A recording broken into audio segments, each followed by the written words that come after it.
Hello YouTube and welcome to episodes 8 and 9 in my Oshi no Ko reaction series. Back here again for a couple more episodes. I'm still deciding whether I'll do this over a couple of days or not, so I'll see how I feel by the end of this, but I still got tomorrow to record. Only the one comment from last week's video that I'll bring up here and now. Again, last week it was kind of I guess I'd call interconnecting episode, so it's hard to comment on in isolation. It was probably a bad stopping point in retrospect, but yeah, we'll do a couple more this week, a couple more next week, and then I'm done. Yeah, that's come at me very very quickly actually. Jeez, I'm gonna have to get another poll done very soon. Oh no. Okay, anyway, Neilu's comment here, who is the sole commenter this week. Akane mentions in the previous episode that under the contract they signed for the show, the cast isn't allowed to reveal anything about what happened off camera, slash didn't make it into the final cut, so they weren't able to fight back on the hate because of legal issues, and also it's another reason why Akane's apology fell flat. Of course, that would make you wonder what changed to make them be able to release the video content now, but apparently that's going to get explained soon enough. So I think this is in response to me last week being a little bit, was I flippant? Maybe. Just maybe a little bit about why did they not release this footage earlier? Or why didn't they talk about this footage? They were literally under contract, so they couldn't. And for this part here, I just thought it was because they got the director's permission. I know that he isn't the be-all end-all of everything, right? He's not going to be able to make everything okay. He doesn't own the project, but it would go a long way to making things better, I think, if you got the director on site at least. But yeah, apparently that's going to be something that may come up very, very soon. Only the one comment means we can jump straight over into the recap. So episode 7 begins with Akane and Aqua getting picked up by the police. It was all well and good. The whole cast, the whole gang kind of got behind Akane in a really cool way. The question turns to what's she going to do next, and then the episode turns into basically the process of us trying to make things a little bit better, as well as Akane coming back onto the show. Everybody puts their collective talents together to essentially create a viral video that from the cast put out, hey, this is what actually happens. This is what the relationships are like behind the scenes, and hopefully that goes a long way to making things better, at least a little bit for Akane. But again, as I said last week, it's less for public opinion and more for Akane herself personally, in my opinion. And again, I like the tack we take. Not everything is fixed overnight, but it goes a long way to helping things get back to the way they were, at least a little bit. Then we have Yuki and Mem. We're talking through strategies for Akane's return.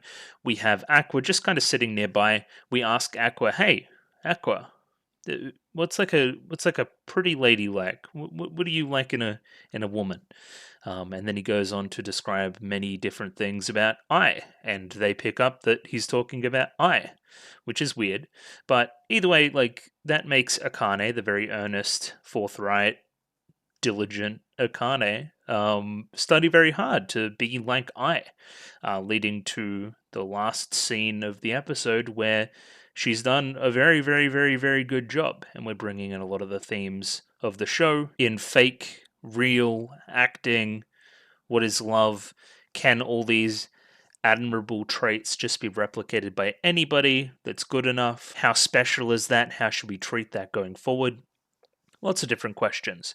There's also a little bit more of the concrete element of Kana's involvement in all of this, right?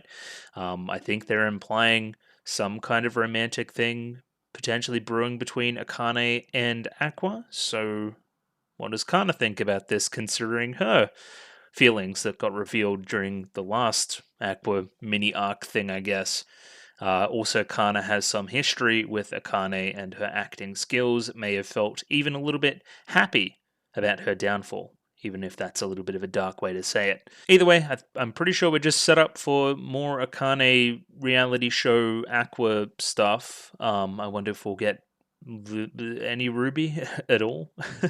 It seems like we're going to pay off on a lot of the Aqua stuff before moving towards Ruby towards the end of the season, maybe. Like one of the things that we've set up about the reality show in particular is that there's going to be like potentially a kiss and then an implied relationship after the fact. You know how tabloids like to jump into the reality show couples and all that kind of thing. So maybe we'll get into that. I don't know. Either way, I'm going to jump into episode 8 shortly, but not without my shill stuff. If you like the video, consider liking the video. If you like the video and you want to see more, consider subscribing to the channel. Comment below anything you've thought about the episode, anything I can do to improve my presentation. Comment below. I'm doing follow for follow on Twitter, so follow me on Twitter if you'd like me to follow you back. And the Discord. Join Discord, love Discord, Discord, Discord, Discord. And yeah, we're jumping into episode 8 of Oshi no Ko right now. Rightio, have episode 8 of Oshi no Ko up here ready to go. 23 minutes and 41 seconds on this one, so sync up accordingly. As always, I'll have the picture-in-picture in the description below, and I believe I'm using the Star Sujin subs that we will use. Okay, cool. So yeah, just going to give it a 3, 2, 1. Rightio? 3, 2, 1, go. It's the opening, everybody. Who could have guessed?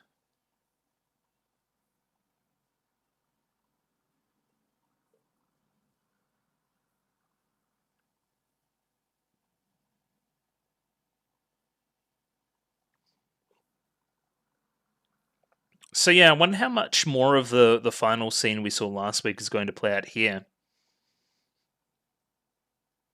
Like, are we going to get some more of Aqua's concrete points on what happened? That'd be interesting. And again, I talked about it last week. I love how cohesive the show is, right? You can very clearly thematically link this to a lot of stuff that has already come in the show. I just think it's very well done.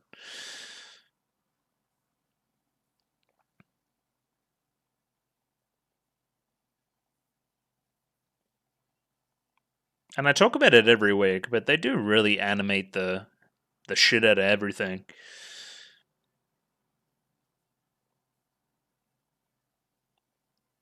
Maybe a small time skip. That would be a decent idea. To see how we're dealing with what got revealed. Maybe. I mean, I'm going to find out in like 10 seconds, so get your predictions out of the way now.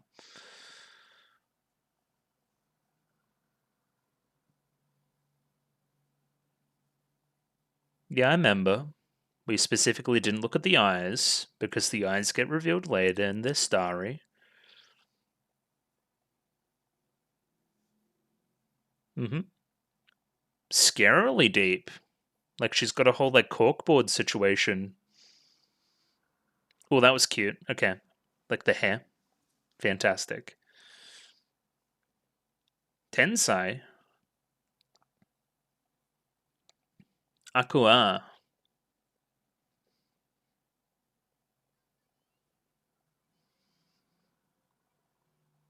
Oh, the cameras are on, right?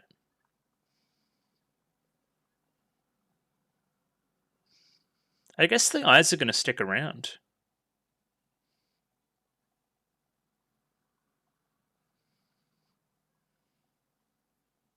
I mean, yeah, I know you're acting. You're like literally acting, so it's fine.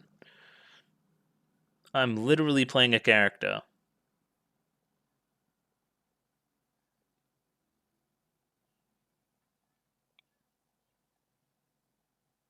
Okay, whatever you say, ma'am.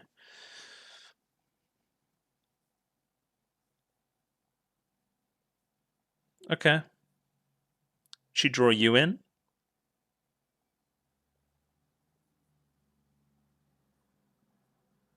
Yeah, she's a very good actress. But what is real? What is fake, you know?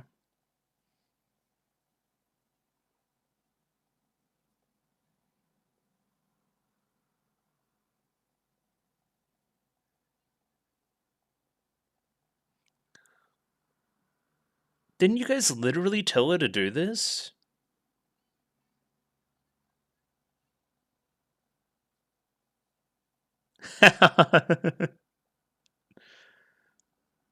I'm thinking about something.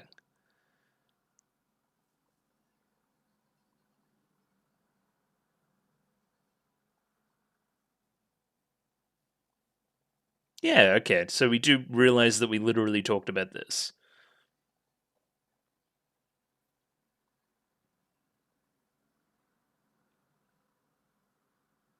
Oh, he's so nervous.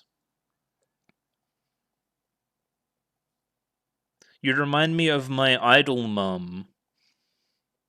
And it makes me hot and bothered? Nervous. No, they think it's one thing, but actually, it's a little bit more like he's a little bit more like nervous, scared, right? Oh, the eyes went too. Great.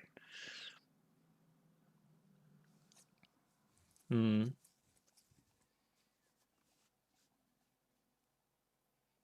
Even behind the scenes.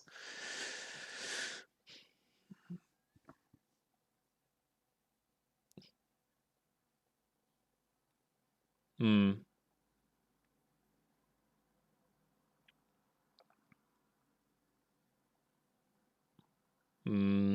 Sour grapes? Maybe a little bit. What? Okay, that was weird. Yeah, okay, she's mad. She's massively mad. Well, you would feel some kind of way about this, right? Yeah. Okay. Poster, you reckon? Okay.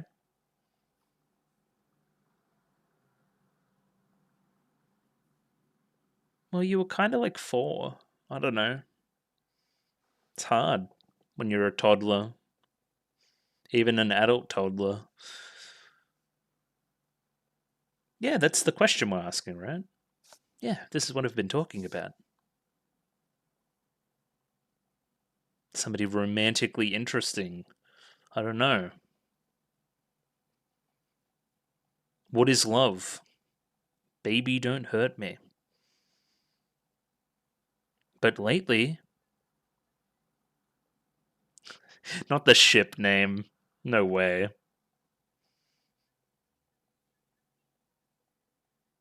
Yeah, this is all happening very quickly, yeah? Kiss. The kiss is coming. Yeah. Hmm. Thought we may bring it up again. Thoughts, Kana? Ugh. Artem is very.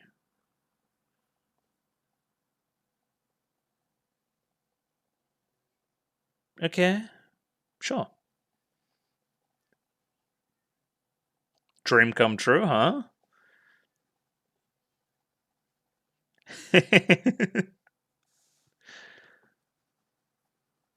No. It's a good kind of delinquency. Oh, yeah, forget that she's a year older. Okay.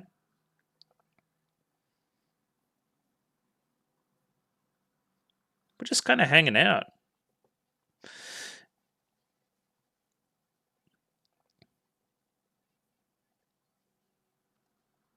Okay. I wonder what your intentions are. Yeah. Talk to me. Batting cage? Okay. Or playing catch? Okay, sure.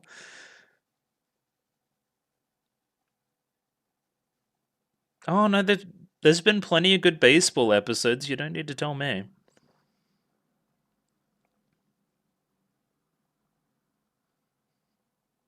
Never seemed like much of a sports guy, but sure. She's hopeless. At least throw it in a straight line.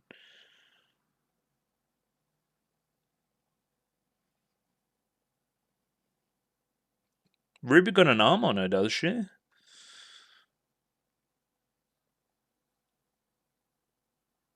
Yeah, like a Kane. Ooh.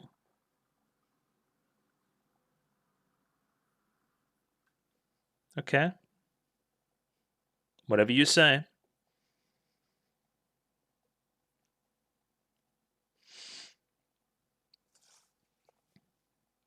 That was really well animated. So was that. The lighting's a bit weird in this scene, but I don't mind it. It's very bright. It doesn't feel like afternoon lighting. Or maybe it isn't. They skipped school. So maybe they're just like, this is the morning.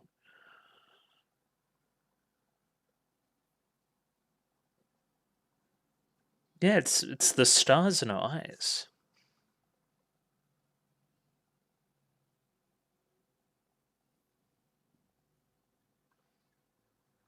Hua looks like another word. I'm like, what? You really had that to say?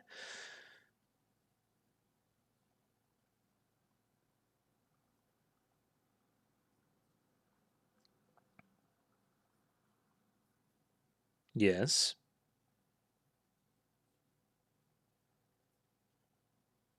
Hmm.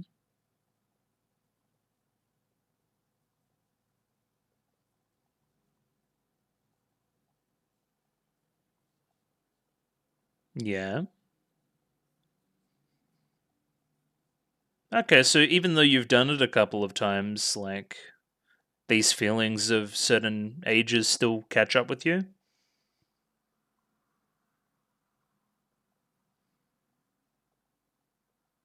Are you actually a 35-year-old man?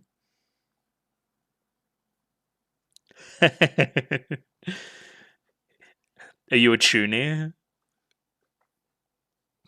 Kinda. Okay. Oh.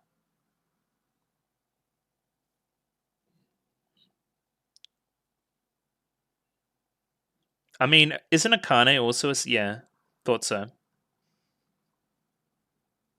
Hmm. Yeah, I see the conflict.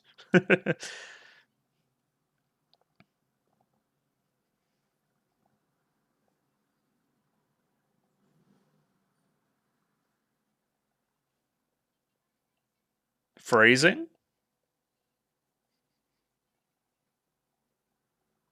Okay. Oh yeah, they do too, eh? And baseball's huge in Japan.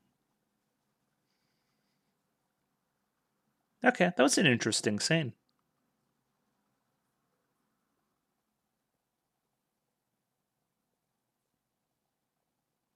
Yeah.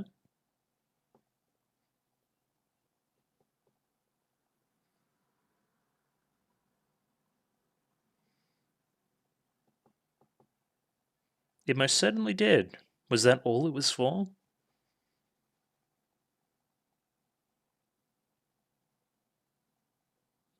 Okay. I'm just really good. No, you like cyberstalked her too. I saw it. There's a corkboard. Whenever you see a corkboard, they're kind of crazy.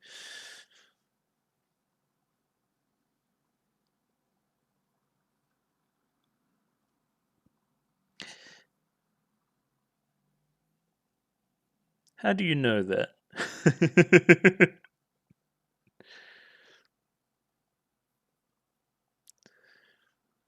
I was wondering if this would come back. Oh yeah, because you could be used to identify old mate. Well, yeah, you're very helpful to me then. You hold what I desire in more ways than one. Well, allegedly.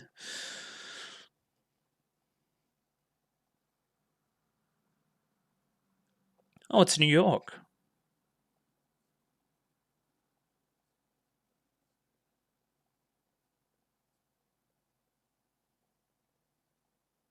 Did you get rejected? No way.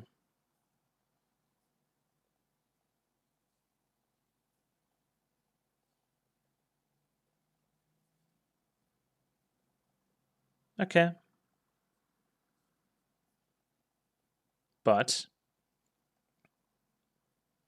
but,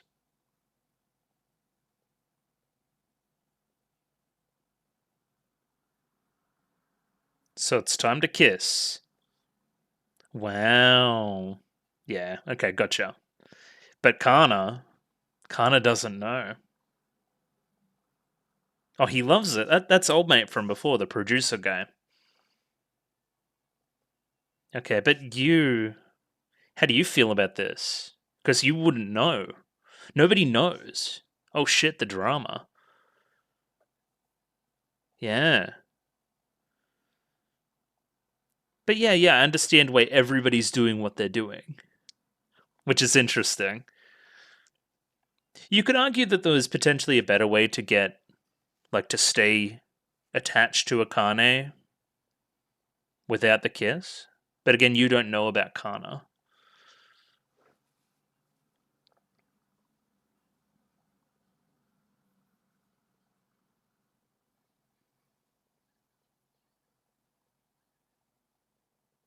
You two are kind of annoying.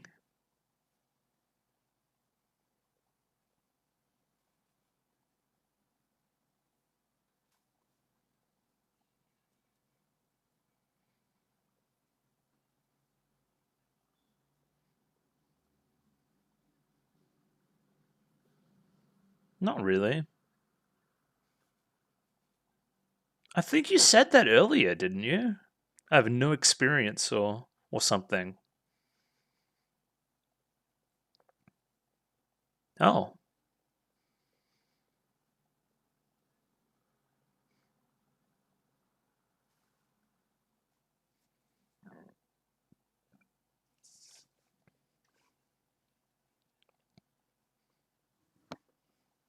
Mm-hmm.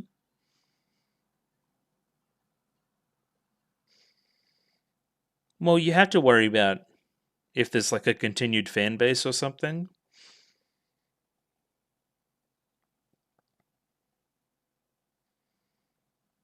Well, yeah, no, you move on to the next thing.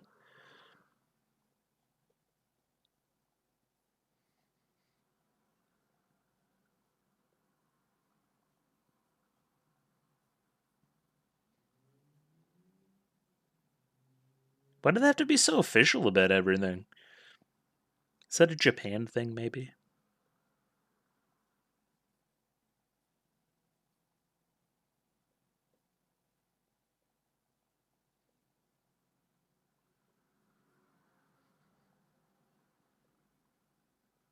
Okay. Thanks, sir.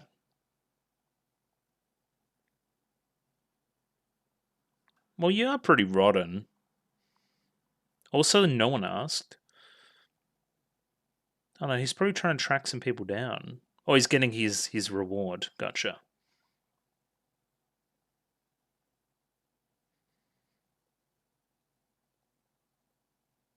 So, tell me.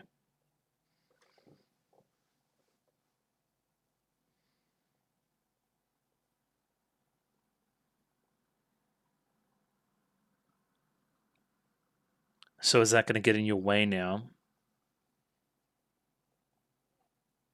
Okay, cool. So that's what the commenter was talking about.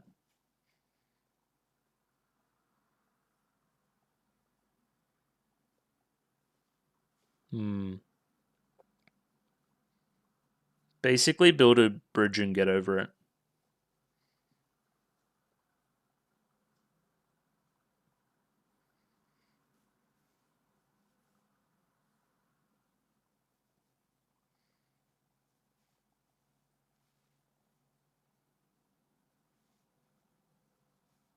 Okay.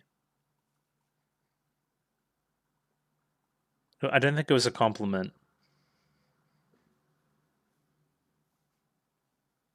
Okay, so we're not playing that card. You just kind of brought it up. Why next week? Why not now? Why not now? We're literally all alone.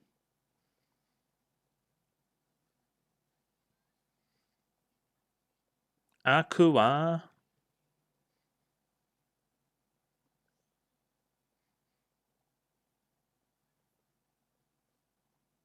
Aqua kun. Yeah, that's saying. Yeah, saying aqua is weird in Japanese. Yeah,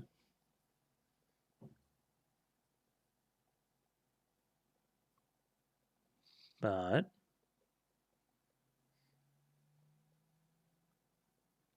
exactly. Yeah. So is it real or is it fake? Right? Is it a real emotion?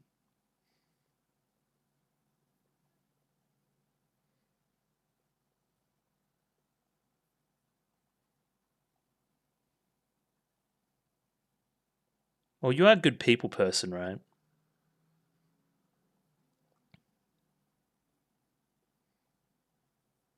Okay, so we're getting this all out on the table now.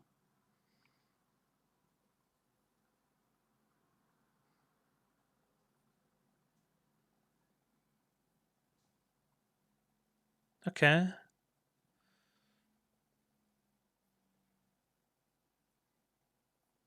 Really? I thought it would have been the opposite.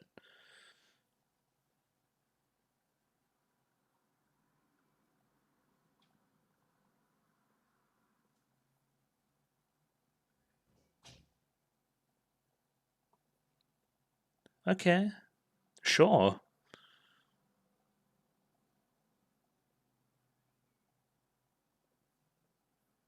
So she wants to keep something kind of secret, like an actual feeling. Gotcha. Yeah, just this kind of like two sides idea constantly with this show. Like the what is real, what is fake every single time.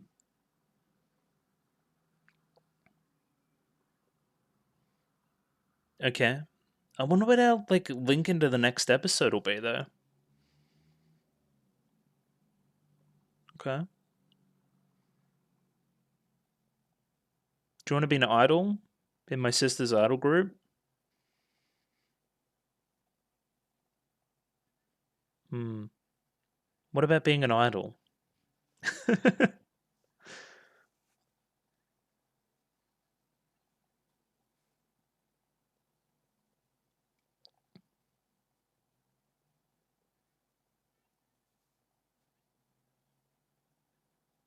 Well, yeah, I mean,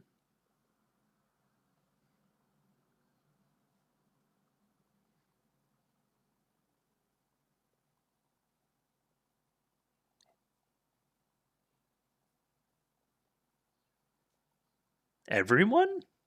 I guess they were selling out stadiums by the end there.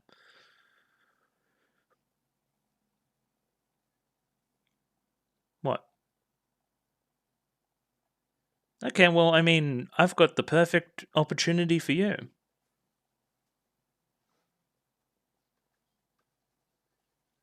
Why not both?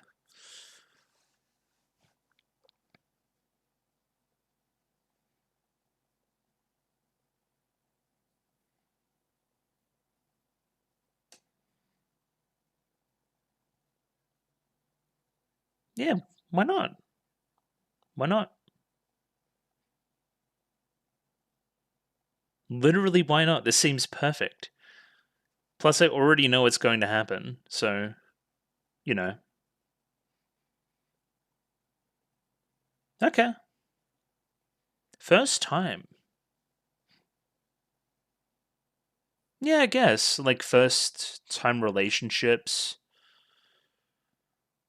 There's still the feelings of Aqua, like, though he's been through a life already, he's still experiencing adolescence kind of the same way, which is interesting. It talks to it as more of a, like, physiological function rather than a, like, mind thing.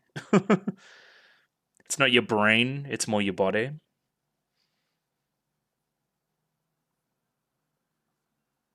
Yeah, it was an interesting episode. Again, very kind of interconnecting, right? Felt like a logical extension on the stuff that came before it, really. Did we really learn much? Not really. I don't think. Just kind of progressed the way I thought it would with the Akane Kana stuff. I said it before, but I like how we're constantly talking this two sides idea through basically all aspects of the show. Like, what is real? What is fake? Is this a real emotion? Is this a fake emotion? Am I acting? Am I not acting? Is it for work? Is it real love? I love Yuki's actions towards the end there. I found that very interesting.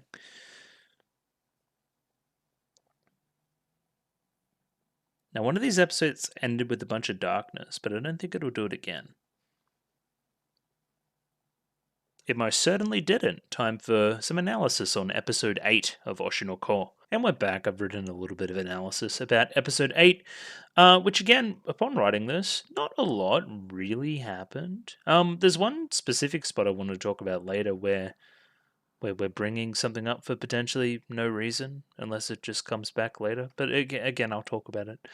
Um, episode 8 basically continues exactly where we left off. Everyone's being drawn in by this new Akane performance, which is basically acting like I, doing a very, very good job, showing off all these I characteristics that were so attractive from way back when. even the normally calm and calculating Aqua is a little bit nervous around her now, a little bit dorky adjacent, one may say. And it's interesting. We even talk about it in the show. What is the relationship that he now feels towards I? That being Aqua. Is it from when he was the doctor, where it was "You're my idol"? Is it from when he was a small boy, where it was like, "Hey, you're my mother"? Or is it now in his adolescence, right? Where, he said he liked older girls. What would have I been like late teens, 20s when she was doing her idol work? Maybe he's attracted to her romantically. I don't know. It's all up in the air. It's what kind of love is it? Is the word, right? Or is it, yeah, again, is it performative? I like you for your performance, for what you're putting on. Do I like the real you? Did I get to really even see the real you? All these questions. It's interesting that the show's actually addressing it. I thought that was very cool. Either way, Kana watches along as I guess the rest of the reality show plays out. There's a very funny scene where she's again very obviously has sour grapes about the whole thing. It's like, no, I'm not watching. I'm going to stop watching now. And then lo and behold, by the end of the episode, when the kiss happens, she's still watching. So I found that hilarious. Either way, she's watching along. She gets pretty worried about things, right? About how it may go, how her feelings for Aqua may play out. These worries are somewhat addressed when Aqua invites Kana to skip school and hang out. They essentially go and play catch, and it's very weird and cute, I guess. Yeah, it's a weird thing to do, to skip school and go play catch, but they at least talk about how things currently are, even though Aqua is unable to talk about the specifics of everything that's going on, obviously. We then pan back to the reality show where Akane is thanking Aqua for the suggestion of playing this character, and it's revealed that through her study of I, that she has been able to figure out certain things about her. Logic would indicate that she would be able to infer even further things if I stay in contact with Akane. So Aqua wishes to prosper from this talent. I think there's a specific line about I could even figure out the people that she loves or potentially had relationships with or that kind of thing, right? Which is exactly what we want to know. So yeah, Aqua wants to stay connected, right? And the easiest way to stay connected whilst using our reality show kind of setup that we have going on is the big last day kiss. So kiss happens. This results in big misunderstandings, and I think understandable misunderstandings, if that makes any sense, for both Kana and Akane. I like that we essentially clear everything up with Akane basically straight away. We put boundaries straight in place that, hey, this is a work thing.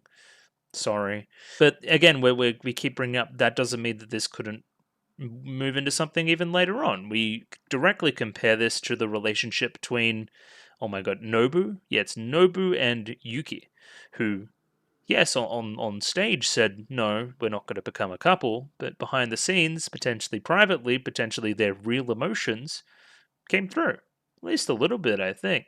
So who's to say that something that starts off fake can't turn into something real? Or who says that labels have to be labels all the time and stay those same labels forever? We're also addressing the Kaburagi connection, which is the entire reason why he was in the reality show in the first place, for the promised information, which will be revealed next week. I wonder if this is like a literal next week and that we're getting it in the next episode. I don't know, but they're going to meet up for some sushi and do some stuff. This is where I wanted to talk about like the thing where it's like, oh, the higher ups don't like it when we release raw footage. Why even bring this up? Is my question, right? So why bring it up if it has no utility to the plot yet, right? So for right now, the Kaburagi doesn't seem to care. But we just got to keep it in mind. This is like, it feels like a setup to me. Why else would you even say it? And then say, have some really specific stuff about Aqua and the contract, right? I feel like there's something there, right? We're going to keep an eye on that. Either way, the most obvious setup for next episode stuff is getting Mem involved with the idol group. Turns out that she had dreams of being an idol, may have potentially even looked up to B. Komachi in the past. We're making a new B. Komachi. We need new members for Ruby's group. It just seems like a match made in heaven. Also, she's in the opening, in like the idol group with Kana and Ruby. So I don't know. It's probably going to happen. But yeah, that's basically it for the summary. I'll bring the episode up shortly. We'll probably go through it at a pretty good pace, considering I don't think there's a lot of huge scenes in this episode. Again, it's pretty interconnecting. This scene has kind of a weird setup where it's unclear initially, but these two, that being Ruby and Kana, are essentially just watching along with the reality show that is then playing out in the next scene. So then why like Kana gets a little bit pressed, I guess, about the whole thing. She's like, "Oh, I'm not watching. This is boring." Like, obviously, like fake emotions there. Yeah, it's just it took me a while to figure out what everyone was looking at and reacting to. Thought this was a great touch as well. We kind of see this shot of kind of Akane into eye, even if it's pixelated, and then the hair here before turning around, and it's like, oh yeah, that's definitely just Akane, right?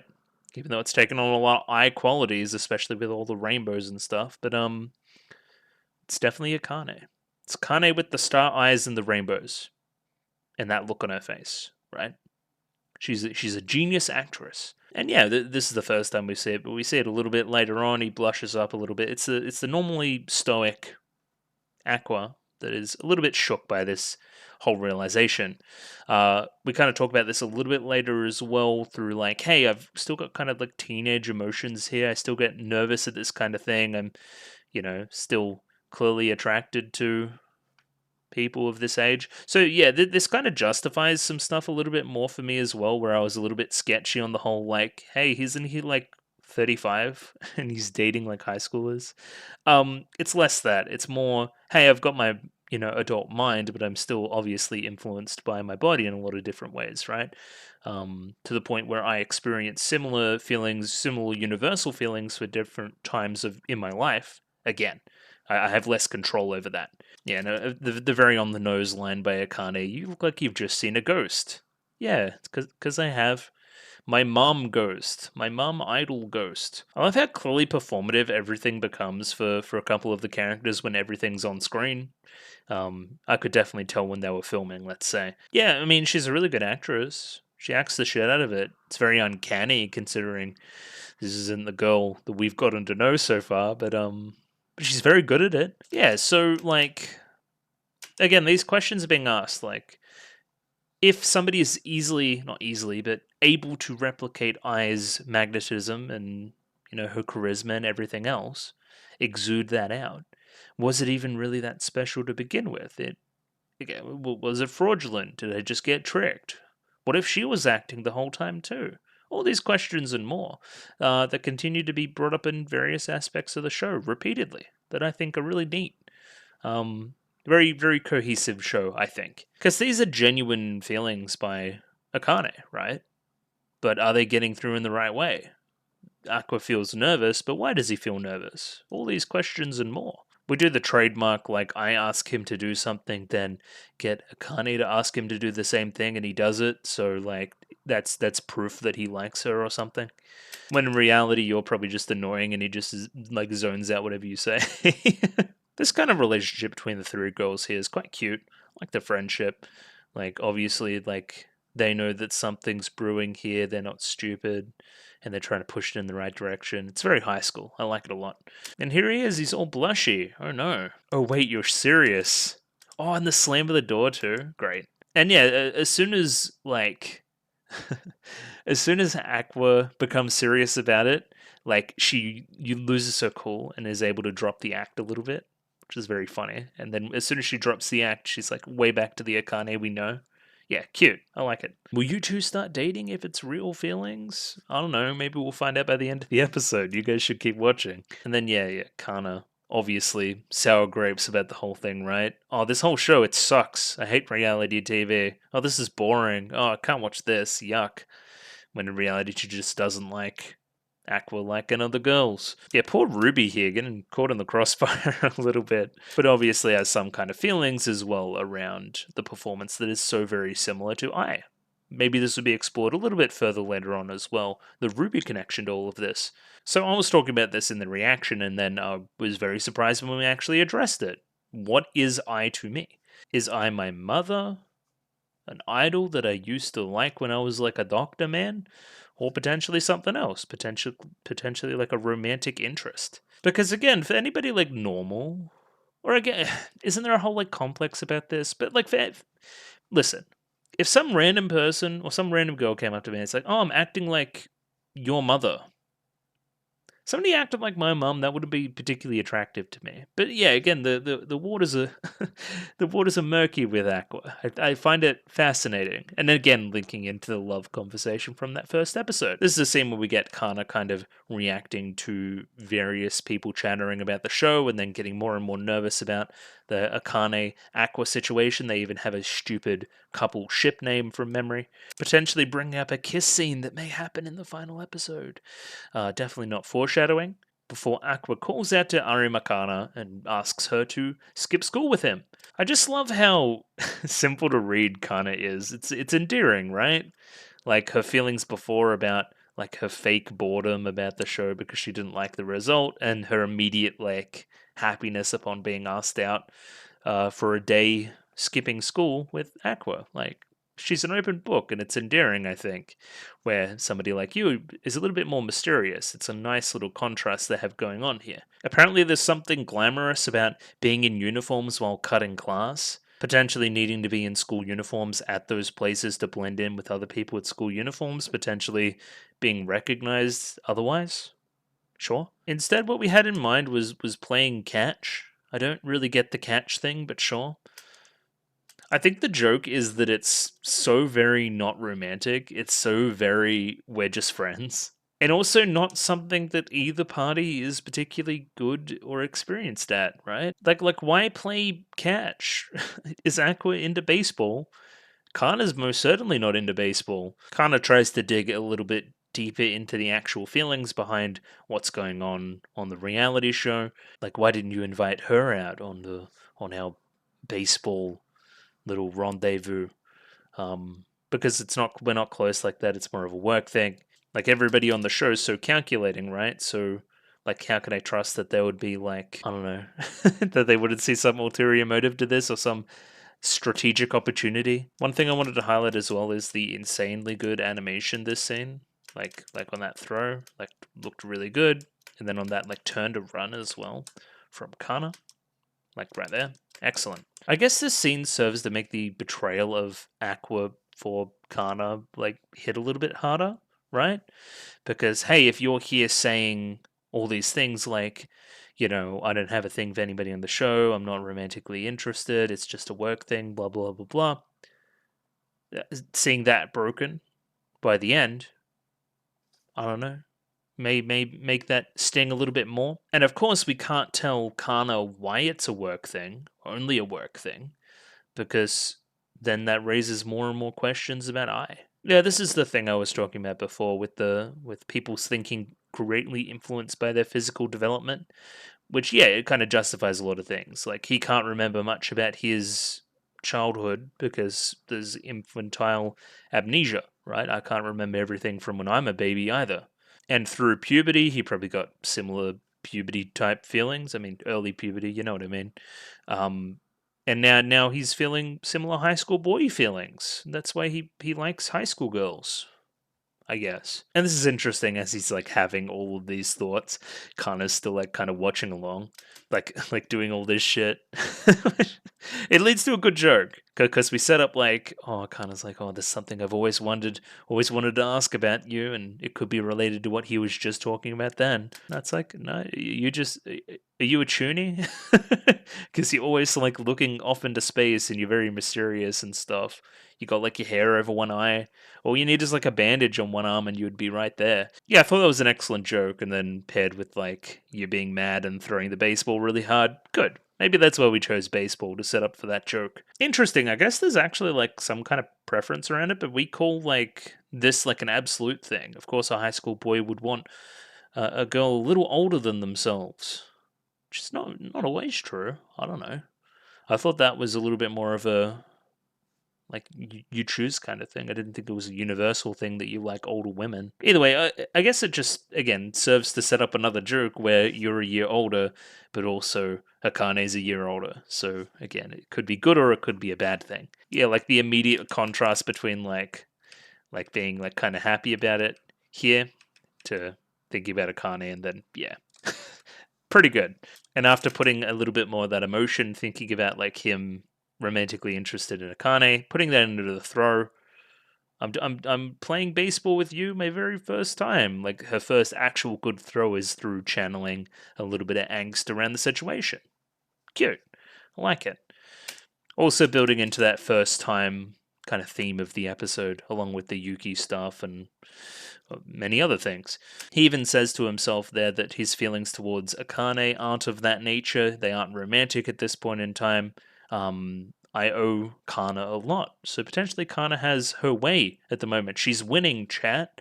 Before this scene swings everything out of order. Feels at this point that he's kind of sorted out his feelings that, despite you acting like I like I, but you're not I, you're just acting. And I've sorted that out. You're just playing a ghost.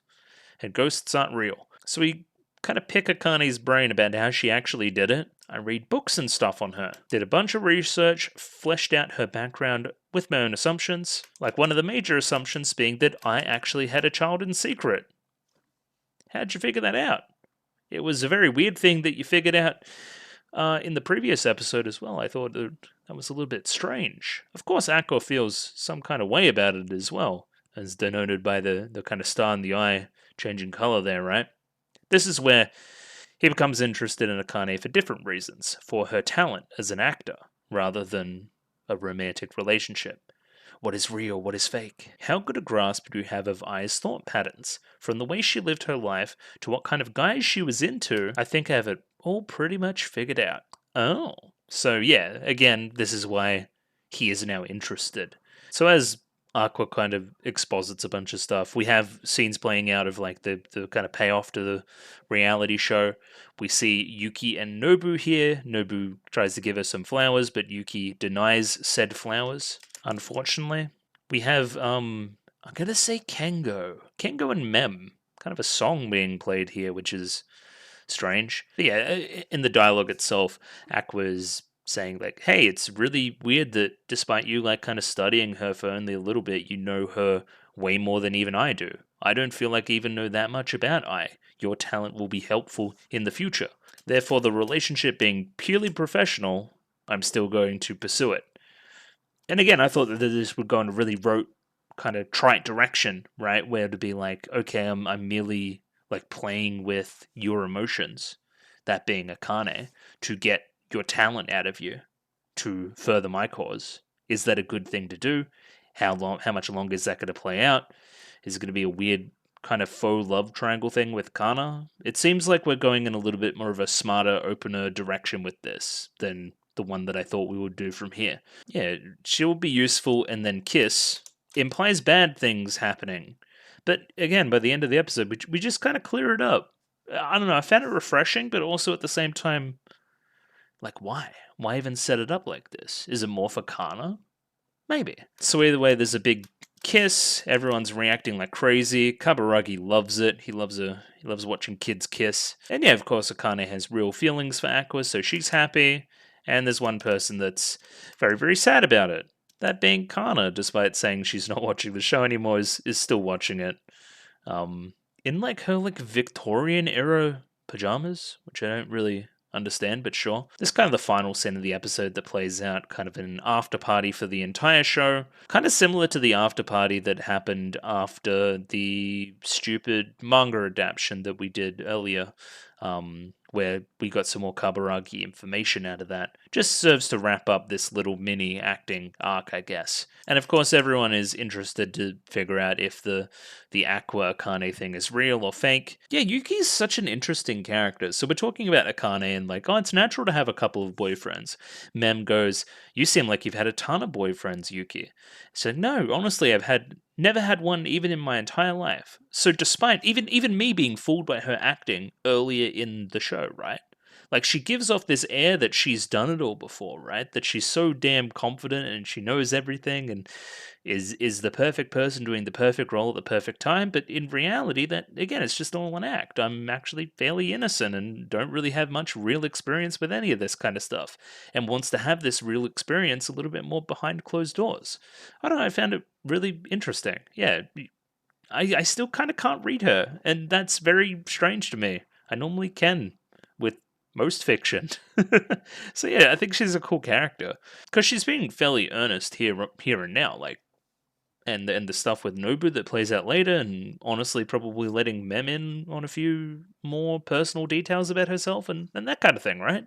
Aqua kind of leaves the scene at this moment. We're also talking about relationships between child stars at this point, so maybe he's like, oh yeah, and then goes off to do like some investigatory stuff with the I side of stuff, goes to talk to Kaburagi. I don't really get this scene. The director kind of just goes like, "Oh yeah, I'm kind of like not involved. If you want to like leverage this into like a real relationship, you can. If you don't, then that's fine too. We're out of it now." And I'm like, "Yeah, I know.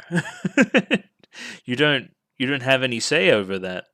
Um, I guess it serves as kind of like a wrap to his character, which again is very like business first. It's been the way the whole time, right? Doesn't really care about the emotional side of it. Is very frank about it. Can see through a lot of the lies of everything. Just thought he'd impart some last piece of advice to everybody here. I guess it sets up the kind of scale, right, of what this Akane Aqua relationship's going to be. Is it going to be something that's purely emotional, purely real, that is going to end up in marriage and love for life and that kind of thing? Or is it something that's strictly professional, that we get like some kind of contract for, that's more performative than anything else, that is for a specific purpose? And I think it lands somewhere on the middle of the scale, right?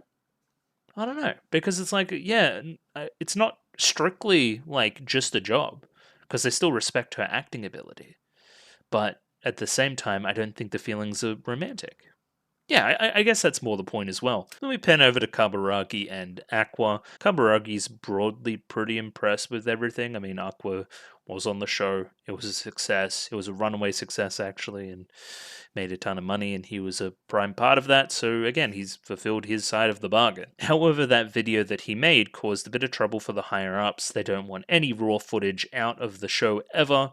They say it may void a contract or something. But he technically didn't leak the raw footage because he used the official account of the show, so it technically isn't a leak, right? He didn't use it on his own personal account. He put it through official social media channels through the permission of people involved. So, again, does that make it okay? But again, why are we bringing this up unless we're just writing ourselves out of the raw footage plot hole, I guess? Unless it comes up again later for some weird reason. I mean, Aqua does kind of strike me as the kind of person that would read a contract and look for loopholes and that kind of thing. So this fits a lot.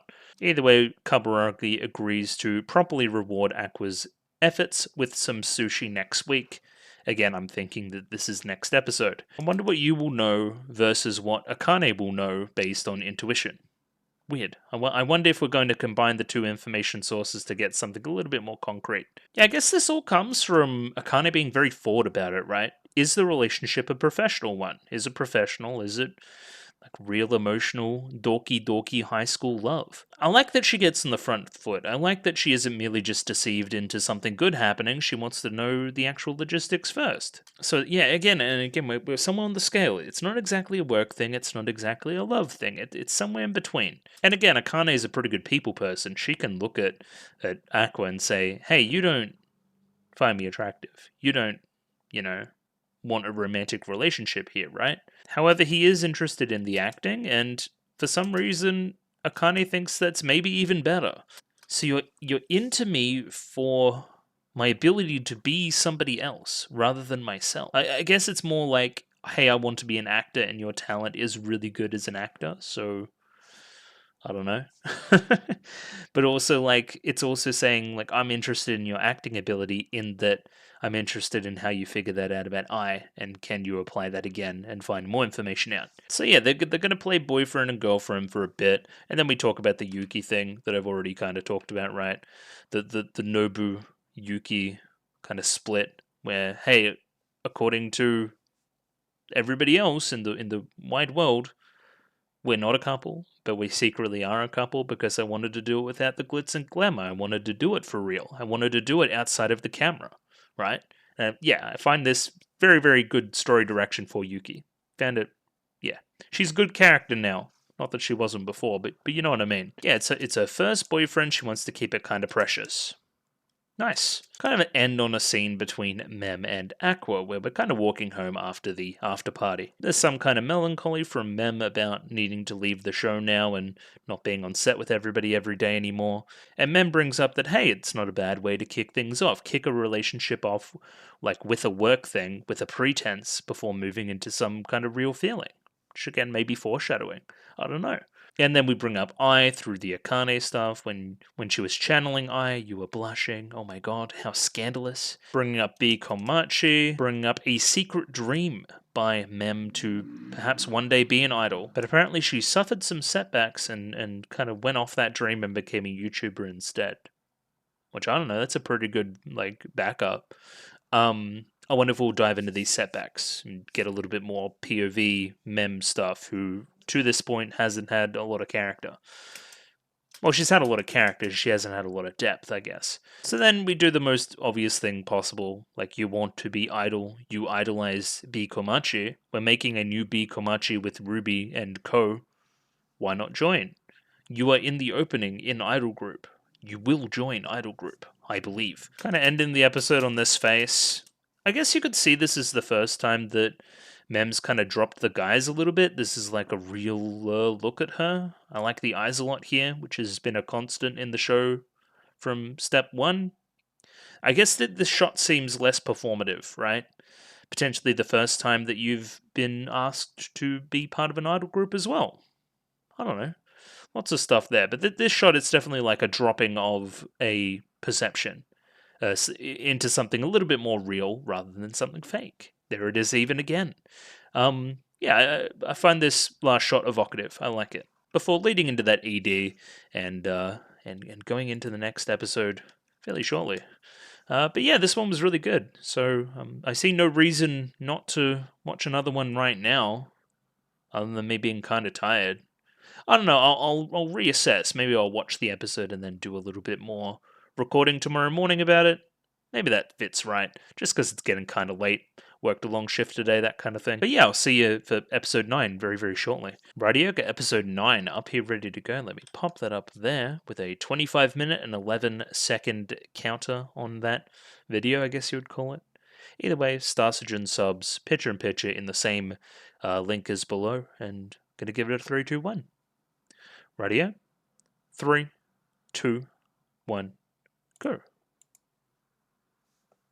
Indeed, another opening. Who could have guessed? Every single episode will start with this opening, by the way. I know that, because it's on my files. Yeah, let's settle in for a little bit more. I guess this is where we get our Ruby connection, no? Because now we're seemingly following off from the last episode, we're going to do some more idol group B Komachi stuff, so that's good. That's only a good thing.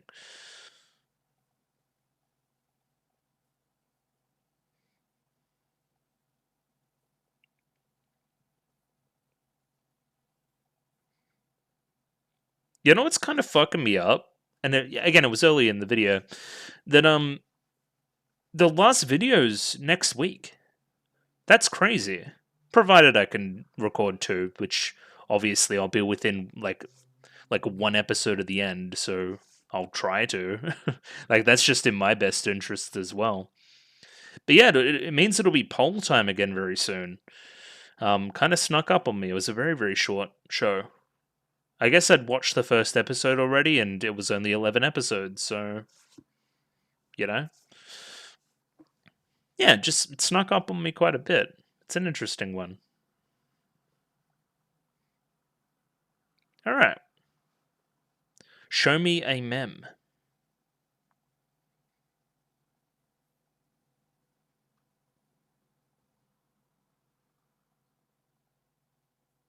Okay. And yeah, of course, you're like, you know of the influencer world. That's honestly less than I thought. That's a good amount of followers on TikTok, though.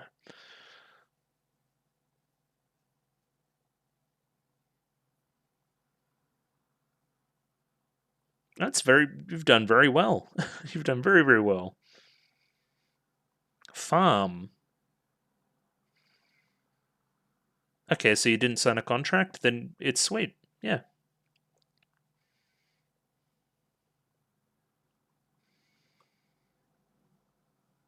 This is all very official.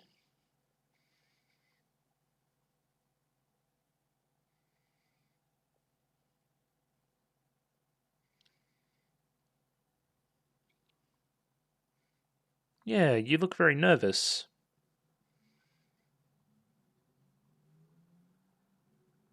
Uh, what do you mean? How old are you?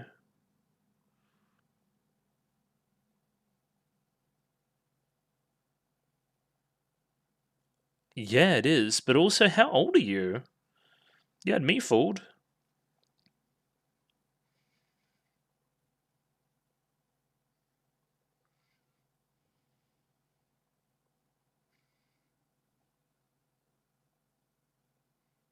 Well, it's going to be a shocking number, right?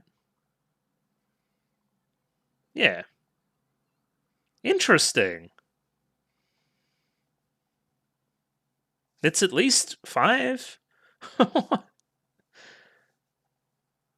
Now, more than that. Interesting. You're in your mid 20s. Okay. She's my age. Age reveal, by the way. Um, yeah. Okay, sure. I would never have guessed it. And that's why you would have a little bit more of an eye connection as well, right?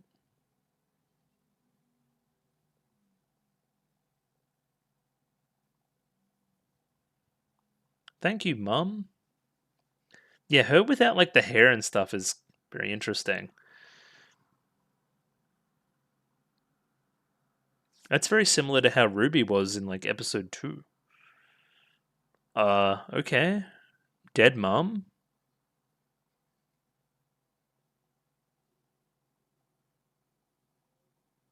Okay. Oh, okay, mum got better. No dead mum. Yeah, and then you thought it was too late.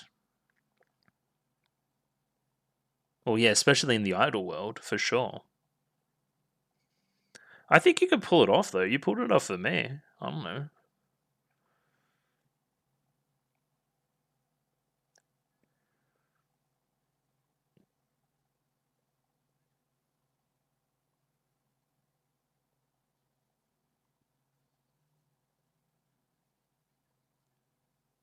Well, yeah. And then you couldn't stop. It perpetuated the lie. Oh no.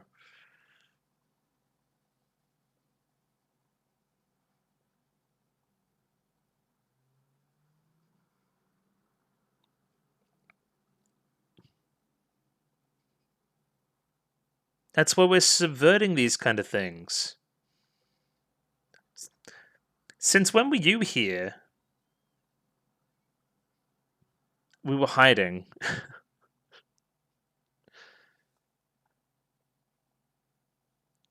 Are you sad about something else? Oh, okay. No, no, no. Okay, gotcha. We're doing the child actor thing.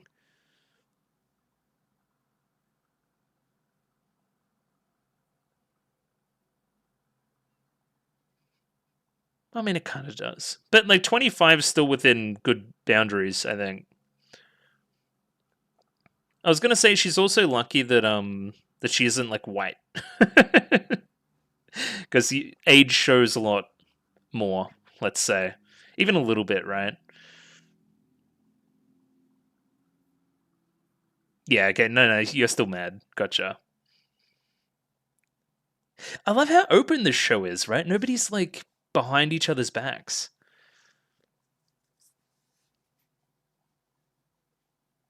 All the feelings are so open. I think. You kids. All right. I mean, sure. I knew it was going to happen. It's not how I thought it would happen, but sure. Great. Great success. Now we're back at school. Oh god, I forgot you guys were even in the show.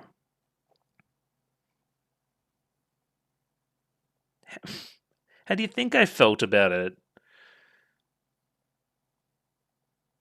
Super mixed emotions?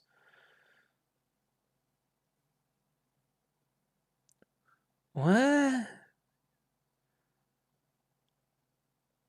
Okay, sibling. Okay, not like that.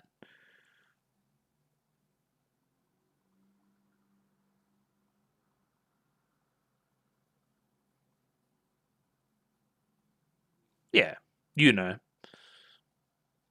Hello, Frill.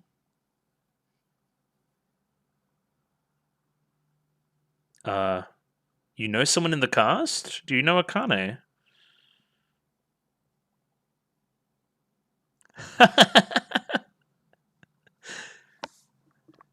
Yes, they're not weird zombie people.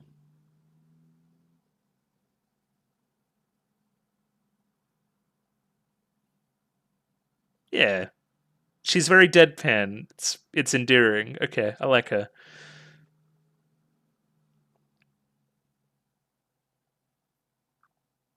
Oh my god. Yeah, she's a bit fucking weird. But that's okay. We like a weirdo here.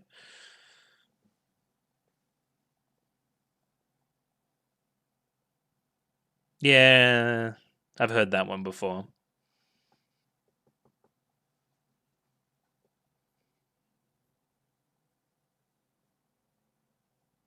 Oh, okay. Oh, general education. Oh, yeah, because he's in the general education program.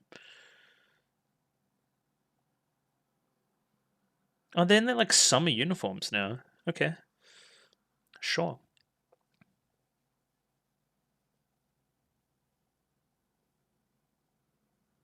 Okay. Why? Oh, cause mem. Gotcha.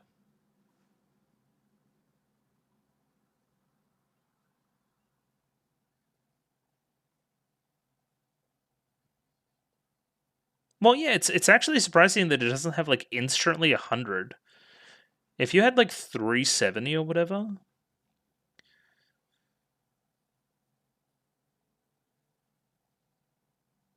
Well, do we have any music? Yeah.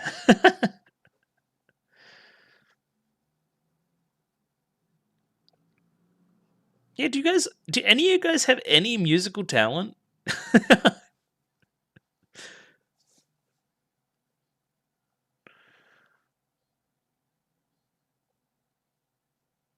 Okay, you can sing the same songs.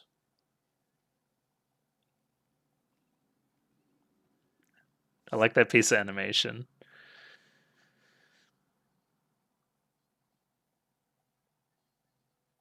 Well, you will. Yeah. And what is that? Yeah. Oh, listen to this idol ass song. Oh god. Fun fact, I listen to nothing but idol music when I make all the thumbnails for this channel. I'll just throw on some Love Live shit like all the time.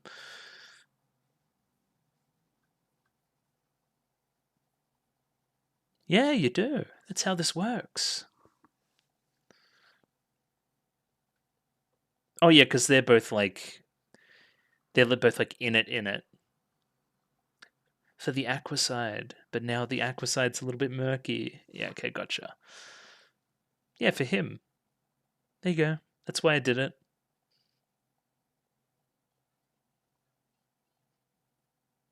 He's a womanizer, temptress, whore.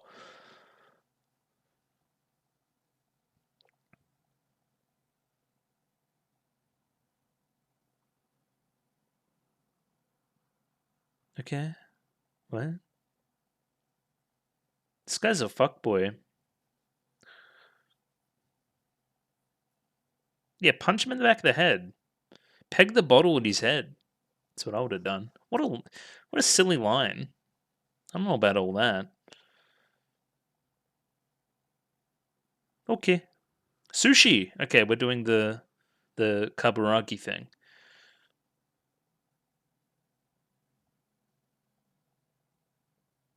Okay, spill the beans. I'm keen to know. I'm her son.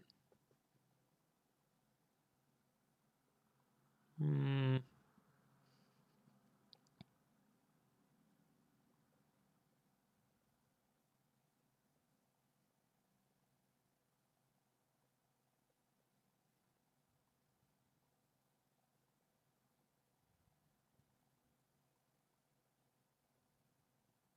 mm,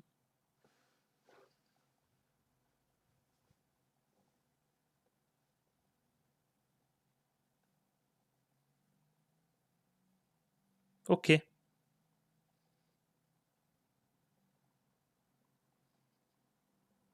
The illusion may be shattered. How close? Indeed.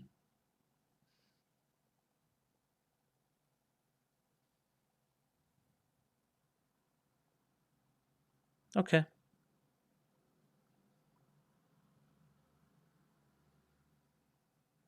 And theatre company is interesting too. La la la. Oh. So a Kane connection again.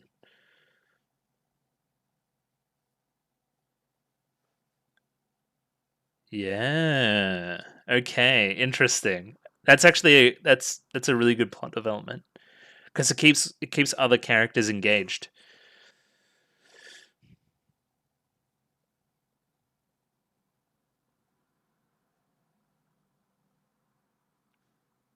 What do you mean by that?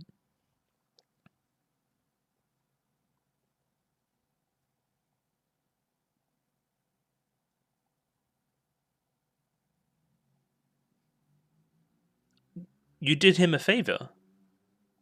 Oh, you want more favors? Yeah,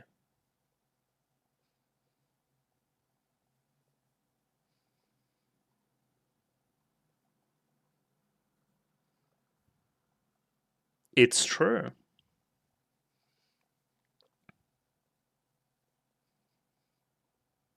It's a very expensive sushi dinner. I should have sushi tonight. Nah, I bought other stuff. Oh, it's very tempting to get takeaway though. It depends if you want to continue pursuing the acting side of it, right? Oh, Strawberry Productions? Oh, you know Kana from the past thing. Never mind. Okay, no, but you're interested in that too. Okay.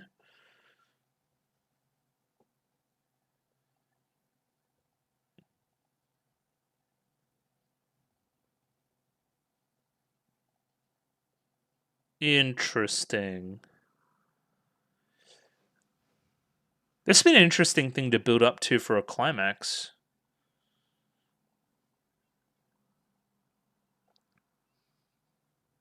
I mean, of course you're interested.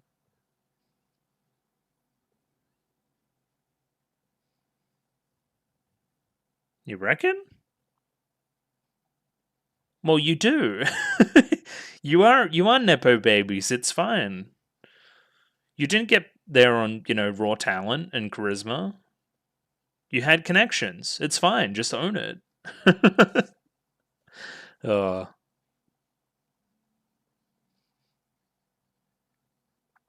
I don't know. Boomer? Oh, yeah, you called him a boomer before.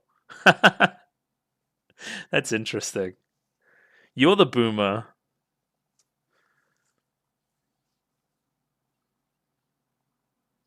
Yeah, what are we going to perform?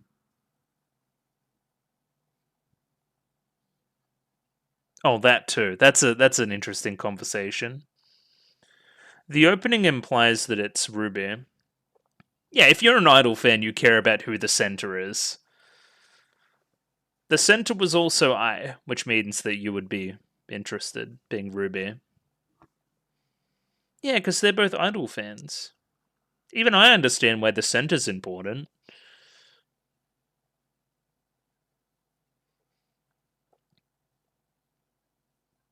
Just share it around. I don't know, like other Idol groups.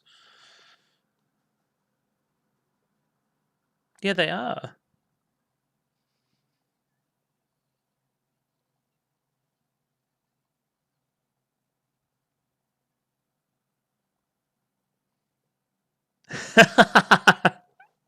Not the Oricon charts.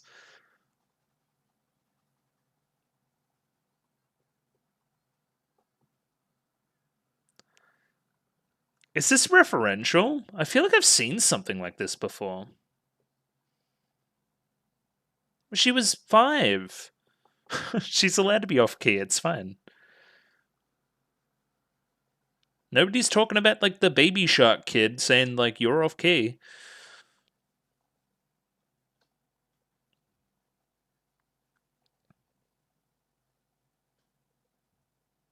Generally, you have your best singer as a center. Is that the best way to determine singing ability?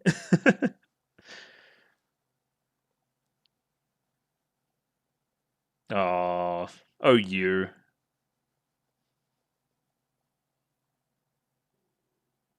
Yeah, the rest of my life is good evidence. Yeah.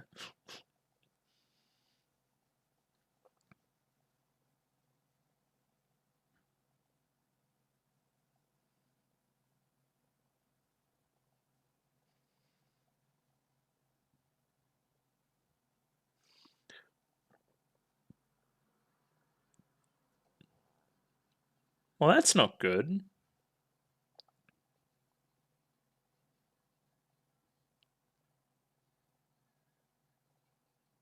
Oh, it didn't make any money. Oh no.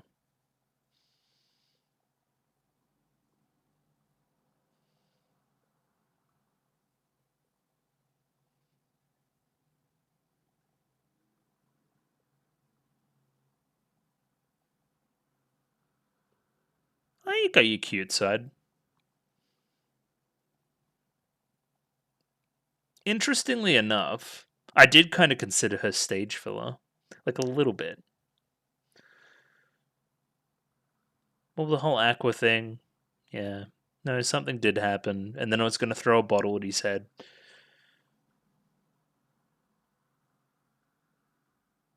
I mean, she is, but those are also good traits.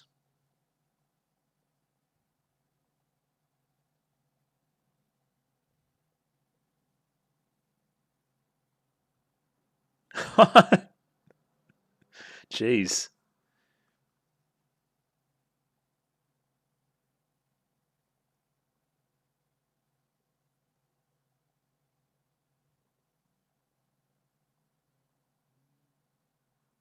Okay, sure.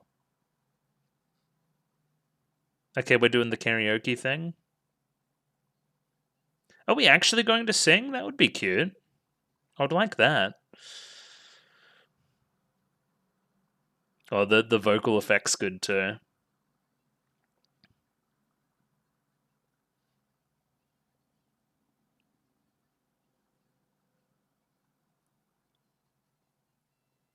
Okay, you're a newbie.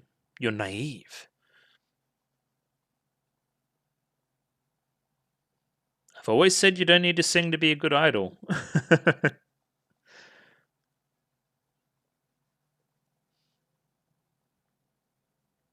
where's Kana kicking the door down and singing?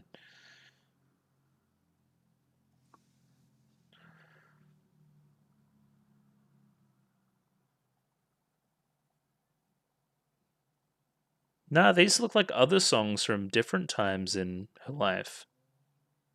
She's probably actually a really good singer. Unique ED, maybe? Nah, before it.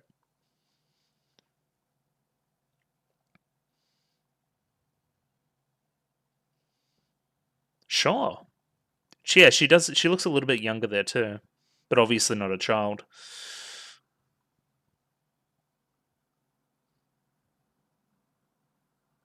cute. I didn't think we'd do like a full like music video.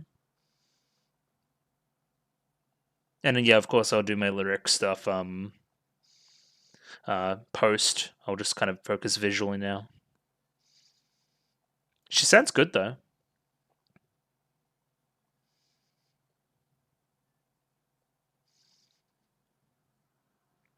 Oh, it's a very pop song, but I do like a good pop song too.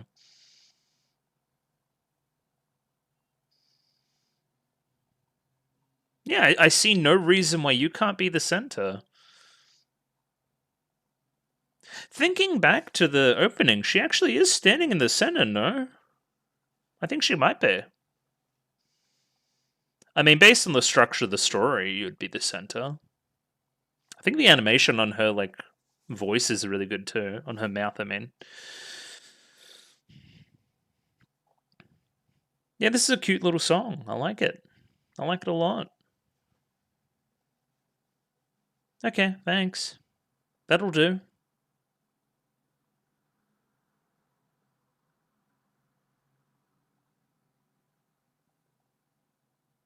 She did really good on the karaoke. It means she's a good singer. It's a very general name for the episode too. Yeah, that last scene where she's got like the score up there, that is so manga panel. like you can just tell. You can just tell. Um yeah, clearly we're getting a little bit more of the Ruby stuff now, which is what I was asking for, which is good. Leading towards this Japan Idol Festival thingo, I guess.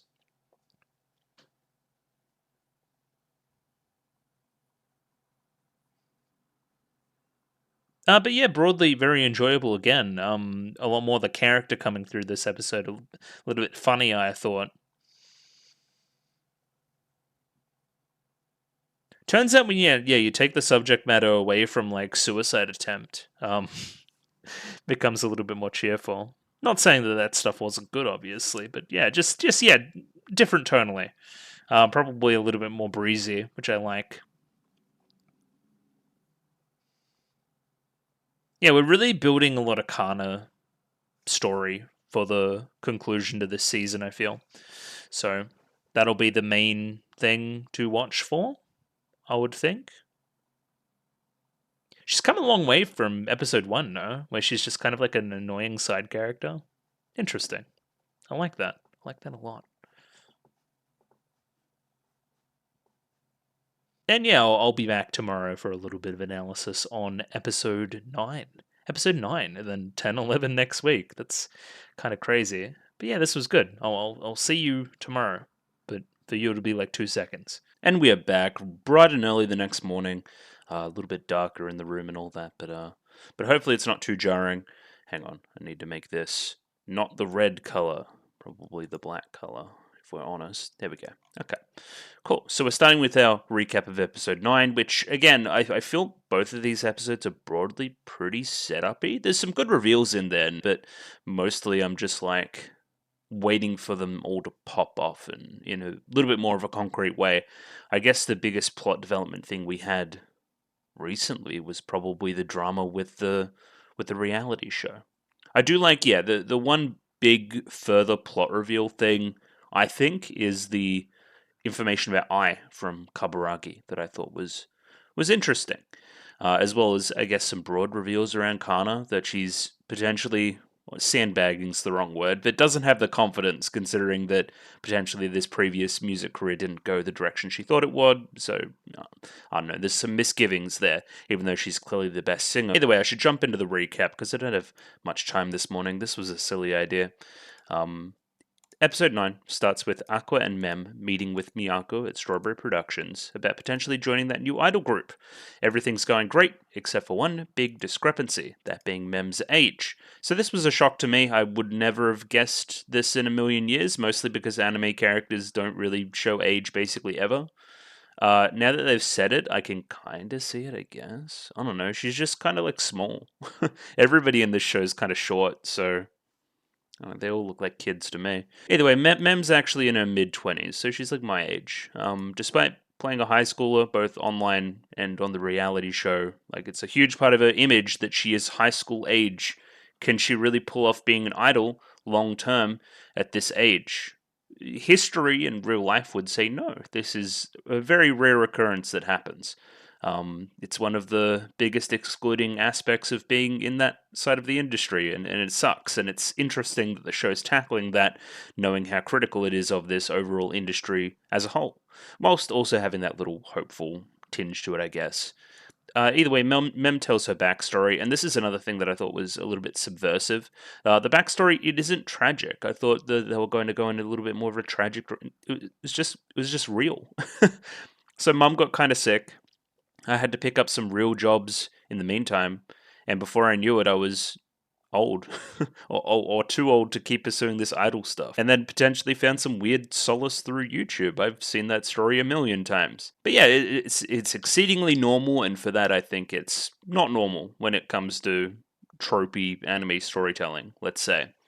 Either way, the group welcomes her with open arms, basically. Miyako, Ruby, Kana, they all just put a hand around her. It's all going to be okay. You're welcomed into the group. You finally did it. You're an idol, kind of. We do need to do some things, but sure.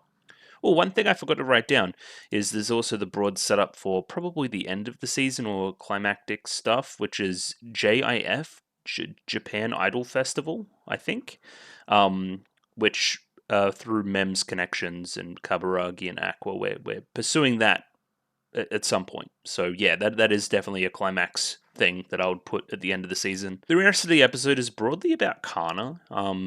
Kana gets a lot of screen time, I will say. It's not something that I expected from her, I guess, humble beginnings from episode 1. I think Aka Akasaka has a habit of doing something like this, where he just gets kind of enraptured with characters and just starts putting them everywhere. So, I mean, maybe he just saw a lot of potential here and just kept using her, which, I'm not going to say no. She's quite good. I like her a lot. So Kana's motivations, what spurred these motivations on in the first place, namely Aqua, is that still there with all this Akane stuff? Because nobody knows it's a working relationship yet. So, it's that kind of drama on Kana's end. And again, a more rote show would make these motivations turn full, like, love triangle-y. Instead, it always reflects back on the work. It reflects back on, why am I doing all of this hard work, this hard idle work, if my main motivating factor isn't there anymore? And I think that's smarter than a pure love triangle angle. Either way, B. Komachi keeps doing a bunch of idly stuff, new songs, new dances, online content, kind of struggling to see if it's worth it or not. In the background here, we have Aqua finally meeting with Kaburagi about Ai's past, where he reveals that she was pretty gloomy in the past, like way before everything else, when she was first scouted, and we wondered if it was going to work. So he sent her off to Lalalai, I'm going to say. I know there was some pronunciation during the episode, but I haven't got it up yet. It's the same theatre troupe as Akane.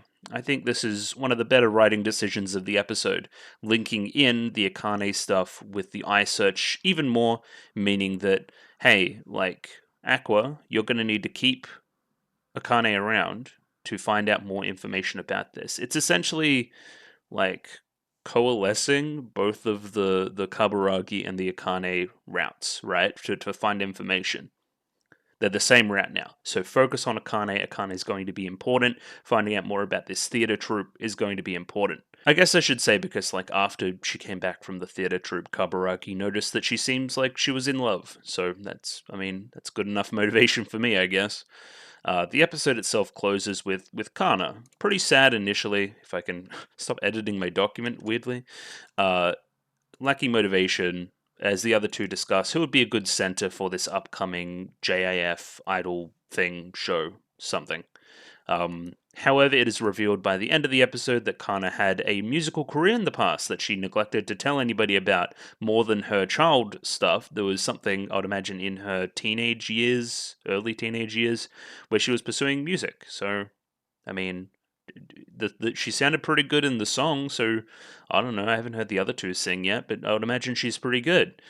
Especially if we're using kind of that karaoke score as an indicator of who is good and who is bad. So She would be the best based on that score. So yeah, we have a pretty solid setup where Kana will be the center at whatever thing we're doing towards the end of the episode. With she'll be the center, and that'll be the climactic thing. And is Aqua going to be there? And probably something like that, you would think, if I was writing it. But again, this show constantly surprises me with its writing decisions and how, I guess, against the grain they are.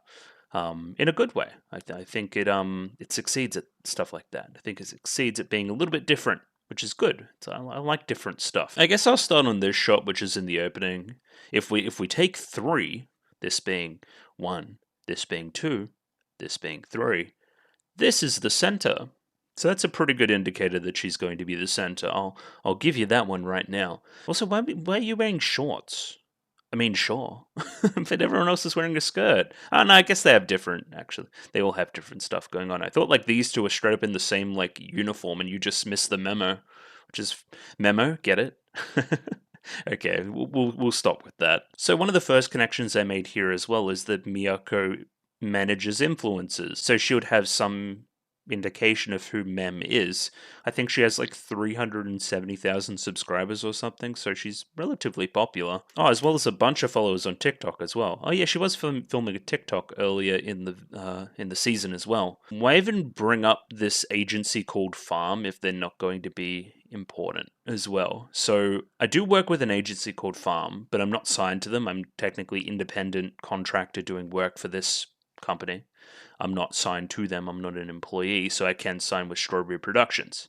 Again, why include something like this if it isn't going to come up in some way later? One thing we notice about the starting portion of the episode as well is that Mem is fairly nervous about the whole thing, which, we've kind of never seen her nervous like this. Pair this with the last shot we saw of episode 8, where it was a different looking Mem, one that's potentially taken off a little bit of a mask and is showing the real her. Hey, potentially she's not as bubbly and, like she is in the rest of the show all the time. And this is another aspect to her. The more multi-dimensional we get with our characters, the better. But yeah, she's nervous for one specific reason. It's about age. Miyako already knows, which is cool. Again, she's been around the block a little bit. She knows how old people are. But even Miyako is surprised at the amount of the age, the discrepancy there. I mean, claiming to be younger isn't a new thing for showbiz, but claiming to be, I think it's like 6 years younger, is pretty insane. Like, think about that proportion of life. You're like claiming that you're a quarter of your life younger than you are, right? Yeah, she's 25, everybody. Again, I've said before, like, how could you tell? Because she's just an anime girl. So yeah, I always dreamed of being an idol, and look at these. I fan forever. Oh, it's kind of like a fan as well. You could yeah.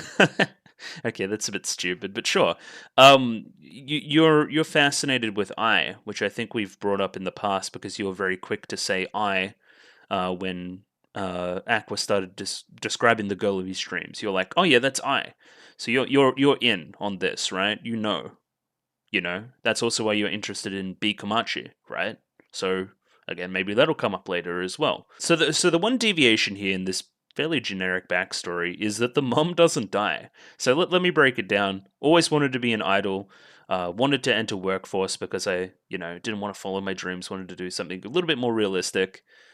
Don't worry about that. Go and follow your dreams, says Mum. In trying to pursue that, Mum overworked herself and ended up in hospital. This, normally, would be where she dies. But instead, you started working some part-time jobs, to make up for things and make sure that Mum's okay and provide for the rest of the family. It looked like you had a couple of younger siblings. But yeah, I basically succeeded at everything I tried to do at that point in life. I got some jobs. I helped my brothers go to college. Mum got better. But I was 23 by that point. I didn't get to pursue my dream. And mostly that's where just like real life begins for everybody else. And you're kind of getting a second shot at that through an online platform and then into this job offer. And it's hard to name a more ageist occupation than idol work. Again, I keep bringing it up, right? Like, it's happened time and time again, I'll tell you that. There's a reason why. Again, I bring up the example that I am most familiar with. There's a reason why we keep making new Love Lives, right? It's because if we kept the original School Idol project, they'd be like in their 30s. We can't have that. We need new, younger talent. all the time. Yeah, but then we get our pretty trademark scene here where the rest of Bikomachi, that being Ruby and Kana, enter the room having heard all of this and suggest that she would be great for the group regardless. You're even like already familiar with Mem through influencing. So like you know her online presence. Interesting. Oh, also you would have seen the reality show, of course. Gotcha. I find this broadly pretty funny. Like you're relating to this ageist Hollywood angle. Not that it's Hollywood, but you know what I mean. Like, uh, once I reached fifth grade, I got axed from my child actor agency. Well, yeah, it's easier to pick up an age discrepancy when you're like a child because children grow very quickly. You wouldn't be able to be a child actor all the time when you're like 11. So, yeah, as predictable as ever, we welcome her into the fold. With Aqua at the center, hey, there you go. Sister glossing over things, just being inspiring, helping her in. Aqua had another member to join the thing. How cool. Turns to Arimakana. Please look after Ruby and Mem. She gives him nothing. Like, she's, again, pretty mad at him still. With that small comedic scene being a broad setup for a lot of the Kana angst this episode, I would say. So then we're back to school for the first time in ages after that kind of... Mem joins. We're back at school. With you. I even forgot your name. I'm going to go check it now. Your name is Minami. Okay, Pink Minami. Gotcha. And then Frill shows up later as well. Again, I'm just wondering when you guys are going to be, like, relevant. I don't know. Maybe in the climax of the season? Why else would you introduce these characters? That being said, Aka Akasaka has a history of introducing characters and doing nothing with them. So, anyway. Putting Kaguya-sama aside, like, I'm just waiting for you to pop more, I guess. You're bringing up Akane in front of Ruby. Ruby feels a little bit weird about this whole showbiz kiss business. And yeah, Ruby's like, hey, are these feelings with Akane real feelings for Akane, or are they leftover feelings for the person that Kana's trying to be? Which is I.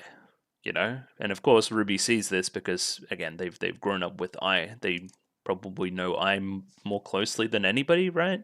Frill is pretty funny in this scene. I actually really like it. She's attempting to be like an every person, talking about like a reality show and how it made her feel and stuff, but she's so like opulent and outside of everything and a little bit deadpan that I think like it's like a robot trying to interact about a reality show. I like it a lot. It's endearing. This line as well. I know someone in the cast of that reality show. Okay, knowing your past, being an actor, right? Being a very good actor, knowing what good acting is, you'd have to think that it's also Akane, which again gives Frill more like agency in the plot because she may have some eye details for Aqua as well. She also says something broadly later in the scene about Aqua being cute. Yeah, it was a show full of hot people, full of eye candy. I do wish that Mem had more screen time. Had I been one of the male cast members, I totally would have pinned her down. What? I was constantly thinking, get serious and win that girl over. Yeah, I mean, go off, I guess, but that's unexpected. I missed that dialogue. This thing's also true, like, it. Guys don't like funny women for some reason. They find it off putting and, like, I don't know. I guess this pervades a little bit more in the past. I think we've kind of moved past that, hopefully, but yeah, that's a tale as old as time. Yeah, and then Frill's also like Aqua got my heart racing as well. So Mem and Aqua both got your heart racing. Sure. I mean, I think you'll have more to do later. We're planting a seed here, where I've got no clue how Minami's going to be involved, other than just being Ruby's friend. I think you're going to have a greater role in the future. So Aqua's getting a lot of attention from the general education cohort as well, because he's essentially like a celeb that is with the plebs, if that makes any sense, right? Like he's one of the only people that go to this school that is famous that isn't also in like the famous people program. So everyone's all over her. Or all over him, I should say. So the reality show is fairly popular. It brought more people to Mem, which brought more people to Bikomachi. So they've got 10,000 subscribers now, which I think is probably too low, considering, like, okay, you've got 370,000 subscribers and a lot of online presence. Surely this would be like 100, no? Again, I've never seen like a spin-off channel from somebody that again is famous for their personality more than anything else do less than this, right? Like they normally make 10,000 in a day. But again, it helps them to get a greater online presence, which was one of the things they were looking for before through the whole PA situation. We start to bring up the musical front. I think at one point in the episode, it becomes clear that Kane is kind of secretly hoping that they won't notice that they're just sitting on a whole catalog of B Komachi songs. Yeah, of course we want original music, but in the meantime, we can start learning with the old stuff. Again, Ruby, bright-eyed, naive, didn't even notice that they were sitting on the musical catalog. Kana, feeling a little bit unmotivated about the whole thing, wants them to not notice that, and then Spenny and the work Mem introduces this concept, and now we're going to pursue it. I do like this weird piece of animation on Ruby as well. Broadly, animation's still really good this episode. Just every single episode, it kills it. There is one specific part later on when we do the kind of kaburagi stuff where I thought the setting there was a little bit bare bones, the kind of sushi restaurant, but other than that, it's all really good. So yeah, we've got a shit ton of DVDs which are going to show us how to do idol dances, and the songs are already recorded, so all we'll have to do is perform them whilst dancing. Which again, every single idol show brings this up, is extremely exhausting. Like, sometimes I get out of breath sitting in my computer chair talking to my webcam. I can't imagine how it is doing something extremely physical whilst also singing. What are you talking about? That's insane. Interestingly enough, we brought it up before that you like do running and stuff, so you'd be relatively fit. I Ruby is running on like pure spunk and vigor, and Mem, I don't know. Mem's slightly older. Maybe that's given her a better endurance base. If anyone was going to struggle, I would have thought it was Mem, though. I guess, yeah, it shows that a lot more of, like, physical activity is motivation than anything else, which, again, is very true. Gets to wondering about the main conflict of this episode, in my opinion, which is her motivation about the idol group with the things going on with Aqua that are going on.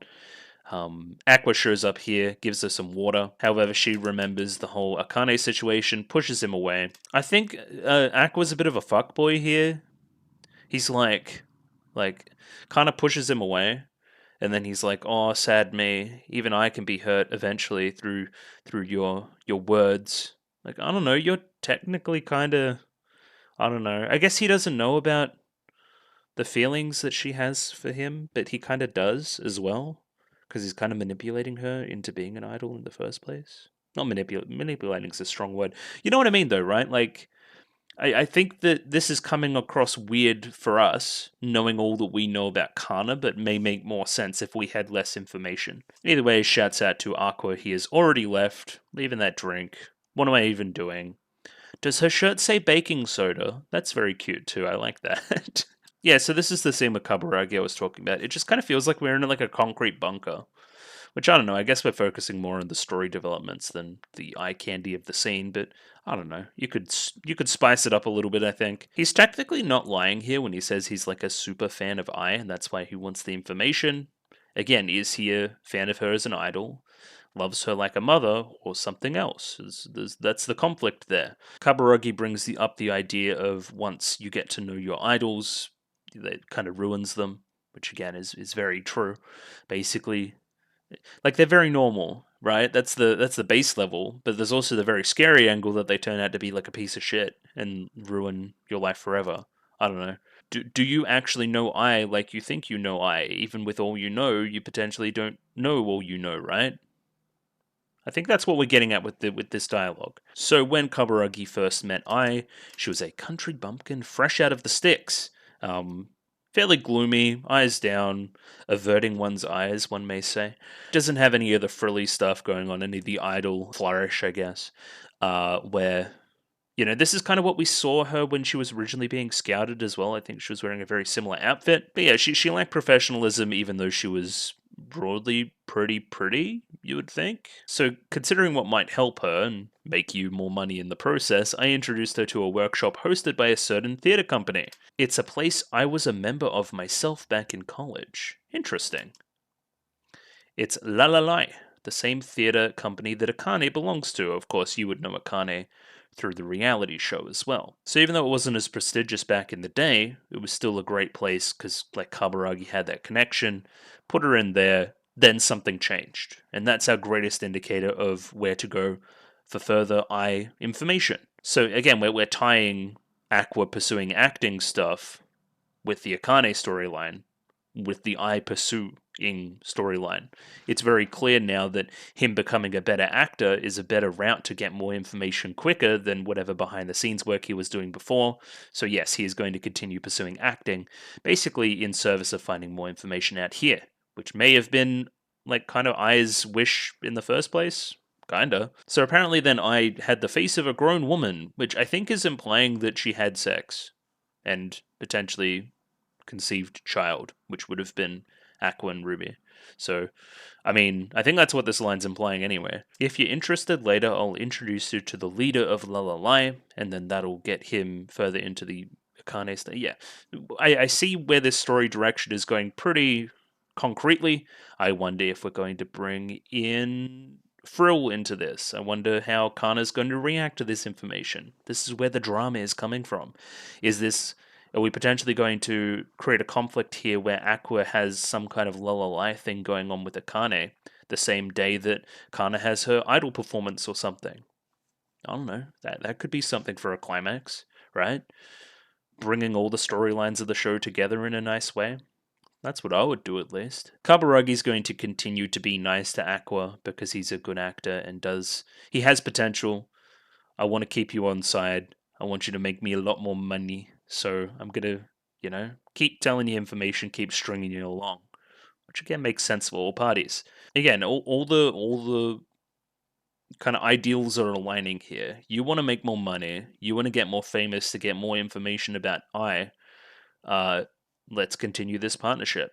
I when I saw this character the first time, I doubted that he would be as important as he is, and he's kind of important. I didn't see that coming. And then yeah, I forgot this part as well. You're like interested in B Komachi and want like bankroll them to become more popular as well. And then yeah, that's where we get the Japan Idol Festival invite, and yeah, I've made my feelings known about that. So yeah, again, like Kaburagi knows Kana and Mem as well, so it's like, oh yeah, I'll keep pushing this as well. It's good to have extra favors from people at all points. So yeah, that Kana's like being super realistic about things, like we can't do this, we're newcomers, and then Ruby doing Ruby, idealistic, naive things. Again, all the motivations here are pretty clear. You want to pursue idol stuff because idol. You want to pursue idol stuff because idol. You don't want to pursue it because, like, you have so many misgivings about your failures early in your career and the whole Aqua situation. And what is my motivation here? Do I want to pursue singing again? Can I stop right clicking? I don't know. Like, you're clearly, like, got the most going on here, is my point. Like, you two are pretty simple. So next we're going to decide on like the most idol storyline of all time, which is who is going to be the center. That is, if you have an idol show, this will be a storyline. It basically always is. Again, I'm used to shows just like rotating center, so that's a good alternative as well. Maybe we'll do something similar here. Generally, whoever has the storyline that episode will be the center with the performance at the end of the episode. That's normally how it works.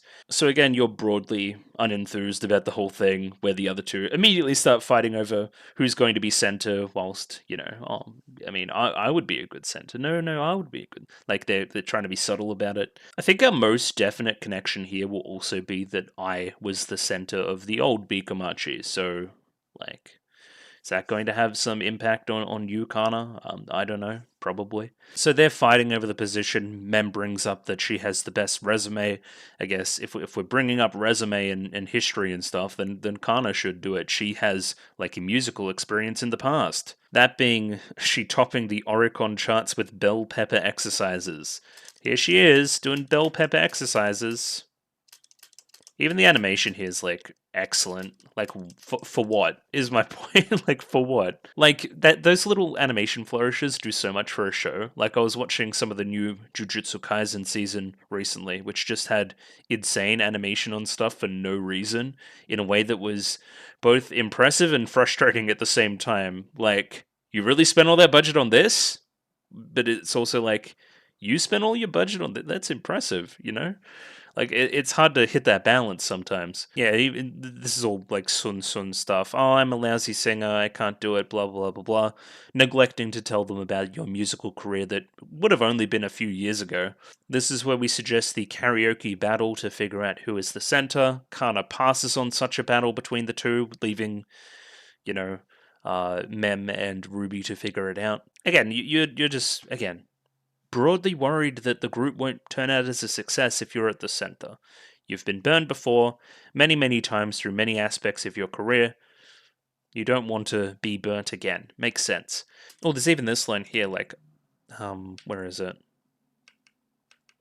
I have more than enough evidence to back up these claims, like talking to a musical career potentially, which it is. This is where we get kind of like manic that I like. Like, again, fun character, for sure. Helps in both the character and the story department for Kana, I think, right? Helps flesh out her character and her presence on screen being charismatic and entertaining, whilst also giving credence to all the story implications about her and where it's going to go in the future. I like it. There's also this line specifically targeted at the whole Akane situation, right? If I can get a shot of her that isn't like blindingly... There you go. Like, hey, boys like, or people like cute, accommodating girls like that, like potentially an I, even though Akane's acting. But, like, they don't like people like me. They don't like people that are a little bit, I don't know what I would describe Kana as. Forthright? Forthright's a nice way of saying it, but she's very direct and, she's the way that she is. Yeah, troublesome, cynical girls like Kana. Those are better words. I like that Ruby's at least people conscious enough to realize that Kana's beating herself up a little bit, and again gives her the main motivating thing that even my brother, who hardly compliments anybody, called you cute. Well, that's going to make her feel even worse because of the whole Aqua situation. There's a little piece of dialogue here in a second between Mem and Kana as well that says, hey, Kana, you should join us for karaoke later on. So that potentially implies where that last scene of the episode is coming from. She kind of went to karaoke but was kind of on her own. So this is interesting as well. We get some scores here. You did a 57, which I'd imagine it's out of 100. It's fine. Where you did like a 43. Interestingly enough, if you add the two numbers, it makes 100, which is maybe something we'll get to. But you're like just like a bad singer.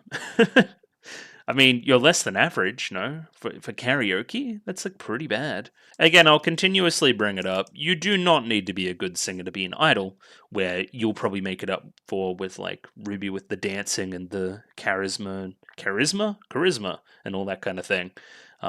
Where, again, Mem's probably got her character thing going on a little bit more, and Kana will be the vocalist behind it all. This is starting to make more sense as an idol group. I did like Ruby's line here as well, which is like, well, it's good to start out bad because people like an underdog story, and I'll make it big eventually, despite everything. People gravitate towards that, which may even be true, but it's weird that you're calling it out like that. So this is where they take a little bit of a break. We're going to pick a light song we can both react to. We end up picking that Capsicum song, Bell Pepper song, and we search up Arimakana. So we search it up. She's actually got like a shit ton of songs indicating, well, not a shit ton. Like if you take this bar here, it'd be like 1, 2, 3, 4, 5, 6, 7, maybe 10 songs. So yeah, we search up Arimakana Full Moon, one of her earlier songs.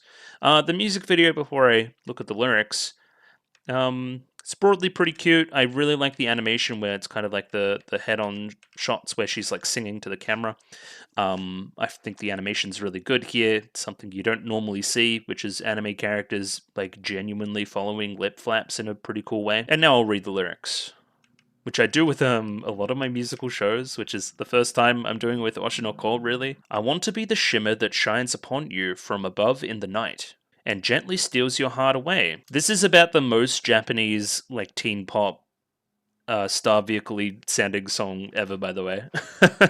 Just, and it's something that I really enjoy. If we're going to have, like, a shit ton more, like, idol music type stuff, then count me in. Like, this is the most, like, idol B-side track. But again, she's talking about, like, stealing a heart away, shimmering, potentially shining like a star. We're talking about a full moon.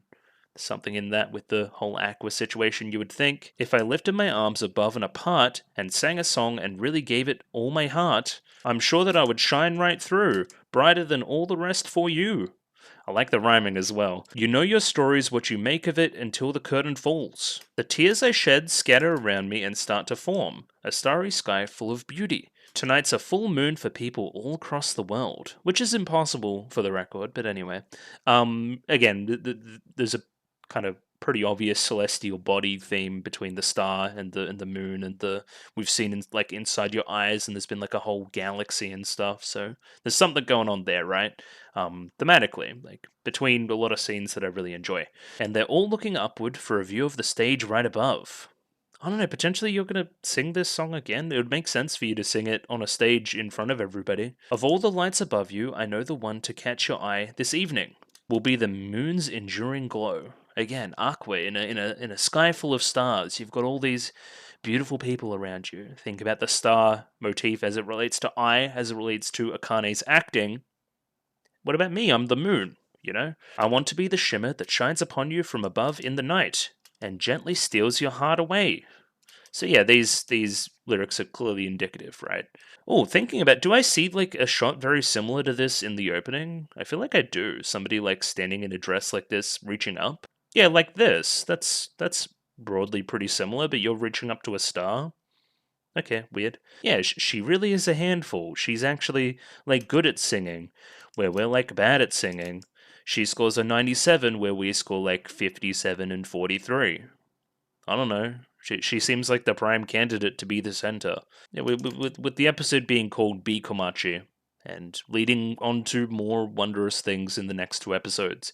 And again, this show has a season 2 confirmed, I believe, as well. So we will see. We will most certainly see. I've got a pretty good idea of where things are going in the next two, I feel, but again, this show constantly surprises me, so I could just be wrong. So, what did I think about those two episodes? Pretty good. Yeah, just continuing to build stuff as we go on. Smart plot developments all over this thing. Seems like we're bringing together all their storylines in a pretty smart way. It's pretty surprising what's going on. The production's holding up. We're leading to a pretty satisfying climax, you would think. From what I've seen, anyway. Again, next week I'll watch 10 and 11. Bringing this to a close, there will be a new poll up shortly after that video as well, which will explain what's going to be next. I'm going to change my polling process slightly, so be excited for that. Again, before another poll very soon after for Symphogear, which is also closing up very, very soon as well. So there'll be a lot of change on the channel coming very, very soon. But either way, that's exciting, but that's also next week's stuff. These episodes were good. I'll tell you that. Either way, show stuff. If you like the video, consider liking the video. If you like the video and you want to see more, consider subscribing to the channel. Comment below anything you thought about the episode, anything I could do to improve my presentation. Comment below. I'm doing follow for follow on Twitter, so follow me on Twitter if you would like me to follow you back. And the Discord. Join Discord. Love Discord. Discord. And yeah, I'll catch you next week for the last two episodes of Oshi no Ko. So yeah, I'll catch you guys then, and keep safe in the rest of the week, I guess. I'll catch you later. Bye-bye.